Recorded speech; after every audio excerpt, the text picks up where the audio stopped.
માનવ શરીર માટે હાનિકારક તાળીનો પર્દાફાશ થયો છે। તો મહત્વના સમાચાર સામે આવી રહ્યા છે। ગીર સોમનાથમાં માનવ શરીર માટે હાનિકારક તાળીનો પર્દાફાશ। હાનિકારક તાળીની ફેક્ટરીનો ગીર સોમનાથ એલસીબીએ પર્દાફાશ કર્યો છે। તો મુંબઈથી 3 શખ્સોની ધરપકડ કરીને આ કૌભાંડનો પર્દાફાશ કરવામાં આવ્યો છે। ત્યારે મુંબઈ પોલીસને સાથે રાખીને પાલઘરથી ફેક્ટરી ઝડપાઈ છે। ક્લોરાઇડ હાઇડ્રેટ પાવડર સપ્લાય કરનાર ગેંગને ઝડપી પાડવામાં આવી છે। ગીર સોમનાથથી આ સમાચાર મળી રહ્યા છે। કેમિકલ ભેળવીને હાનિકારક તાળી વેચતા હતા શખ્સો, જેનો પર્દાફાશ કરવામાં આવ્યો છે। તાળી તરીકે બંધાણીઓને પીવડાવી દેવાના કૌભાંડનો પર્દાફાશ થયો છે। તો તાળીમાં ભેળવતા ક્લોરાઇડ હાઇડ્રેટ પાવડર। ત્યારે મુંબઈ પોલીસને સાથે રાખી ગીર સોમનાથ એલસીબીની આ મોટી કાર્યવાહી સામે આવી છે। મુંબઈથી 3 શખ્સોની ધરપકડ કરીને આ સમગ્ર કૌભાંડનો પર્દાફાશ કરવામાં આવ્યો છે। સંવાદદાતા કાર્તિક વાજા આપણી સાથે જોડાઈ ગયા છે। જે કાર્તિક, ગીર સોમનાથમાં તાળીના કૌભાંડનો પર્દાફાશ થયો છે, શું વધુ વિગતો?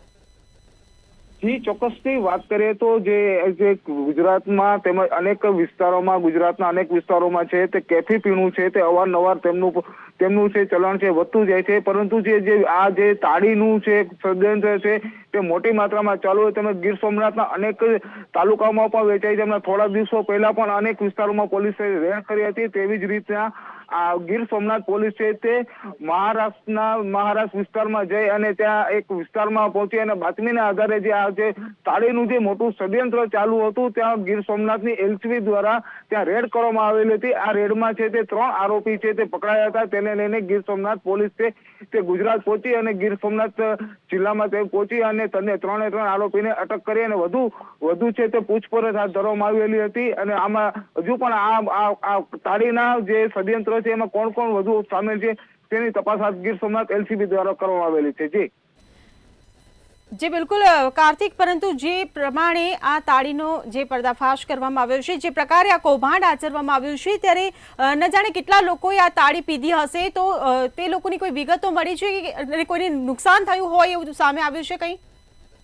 જી, ચોક્કસથી વાત કરું, જે આ તાળી છે તે લોકોને હાનિકારક છે। જે આ તાળીથી લોકોને ક્યાંક ને ક્યાંક શરીરમાં પણ ગંભીર બીમારીઓ પણ થતી હોય છે। અનેક લોકો છે તે આ તાળીના ભોગ બનેલા છે અને તાળી પીવાથી ભૂતકાળમાં પણ ઘણા બધા લોકો છે તેમને જીવ ગુમાવેલો છે। પરંતુ આ જે તાળીનું છે ષડયંત્ર છે તે મોટે પાયે ચાલતું હોય અને પોલીસ છે તે આમાં અવારનવાર રેડ પાડતી હોય, પરંતુ જે આ તાળીના નશામાં જે સલવાયેલા છે ત્યાં સુધી પોલીસ પહોંચે અને જે આ ષડયંત્ર છે અને જે મોટું કૌભાંડ ચાલી રહ્યું છે તેને બંધ કરવા માટે લોકોને અવારનવાર તંત્રને પર રજૂઆત કરવા છતાં પણ જે આ તાળીનું જે વ્યસન લોકો સુધી પહોંચે છે અને લોકો તાળી પી અને અનેક વિસ્તારોમાં લોકો નાના બાળકોને પણ ક્યાંક ને ક્યાંક નુકસાન કરે છે। પરંતુ પોલીસ છે તે હજુ સુધી કેટલાક આવા ષડયંત્ર છે તેને પકડવામાં નિષ્ફળ જશે કે નહીં તે પણ એક વસ્તુને જોવાની રહી।